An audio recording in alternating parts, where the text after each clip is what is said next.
ತೆಂಗಿನಕಾಯಿಗಳ ನಡುವೆ ಕುಳಿತಿದ್ದ ಬೃಹತ್ ಗಾತ್ರದ ನಾಗರಹಾವೊಂದನ್ನು ವರಂಗಲ್ ಫೌಂಡೇಶನ್ ವನ್ಯಜೀವಿ ಹಾಗೂ ಉರಗ ರಕ್ಷಣಾ ಸಂಸ್ಥೆಯ ದಿಲೀಪ್ ರಕ್ಷಿಸಿದ್ದಾರೆ.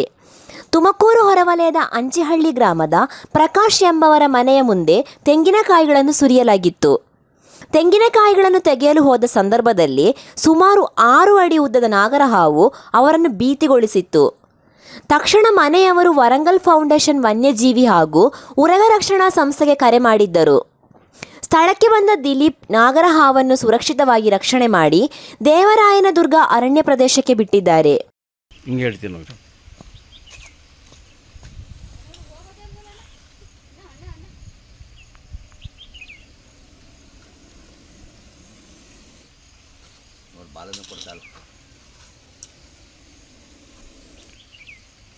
ಭಯಂಕರ ಐತಪ್ಪ.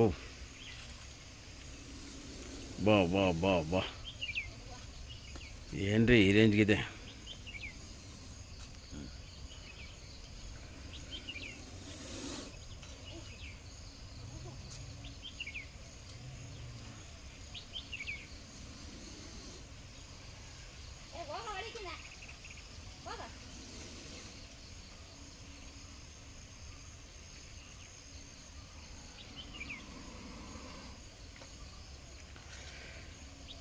ಏನಿದು ಅಟ್ಯಾಕ್ ಮಾಡಿದ್ರೆ ಬಿಡುತ್ತೇನ್ರಿ ಇದು ಚಿಕ್ಕಣ? ಅಟ್ಯಾಕ್ ಮಾಡಿದ್ರೆ ಬಿಡ್ತದೆ ಇದು?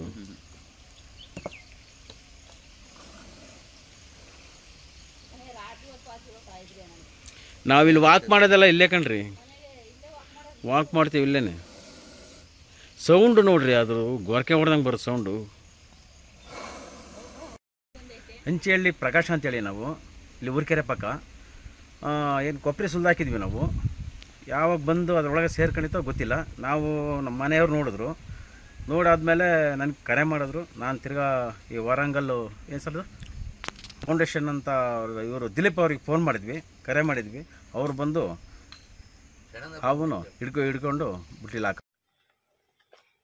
ನಮಸ್ತೆ, ನನ್ನ ಹೆಸರು ದಿಲೀಪ್ ಅಂತೇಳಿ. ತುಮಕೂರಲ್ಲಿ ವರಂಗಲ್ ಫೌಂಡೇಶನ್ ವನ್ಯಜೀವಿ ಹಾಗೂ ಉರಗ ರಕ್ಷಣಾ ಸಂಸ್ಥೆ ಅಂತ ಸುಮಾರು ವರ್ಷಗಳಿಂದ ಹಾವುಗಳನ್ನು ಇತರ ವನ್ಯಜೀವಿಗಳನ್ನು ರಕ್ಷಣೆ ಮಾಡ್ತಾ ಬರ್ತಾ ಇದ್ದೀವಿ.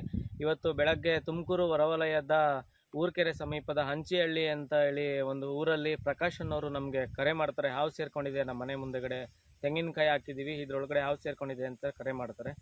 ನಾವು ಸ್ಥಳಕ್ಕೆ ಹೋಗಿ ನೋಡಿದಾಗ ಸುಮಾರು 6 ಅಡಿ ಉದ್ದದ ನಾಗರ ಹಾವು ತೆಂಗಿನಕಾಯಿ ಒಳಗಡೆ ಸೇರ್ಕೊಂಡಿರುತ್ತೆ. ಇದನ್ನು ರಕ್ಷಣೆ ಮಾಡಿ ಸುರಕ್ಷಿತವಾಗಿ ದೇವರಾಯನದುರ್ಗ ಅರಣ್ಯಕ್ಕೆ ರವಾನಿಸಿದ್ದೇವೆ. ತುಮಕೂರು ಸುತ್ತಮುತ್ತ ಎಲ್ಲಿಯಾದರೂ ಹಾವು ಇತರ ವನ್ಯಜೀವಿಗಳು ತೊಂದರೆಯಲ್ಲಿದ್ದರೆ ನಮ್ಮ ಸಂಸ್ಥೆಗೆ ಕರೆ ಮಾಡಬೇಕು ಅಂತ ಹೇಳಿ ಮನವಿ ಮಾಡ್ಕೋತಾ ಇದ್ದೀನಿ.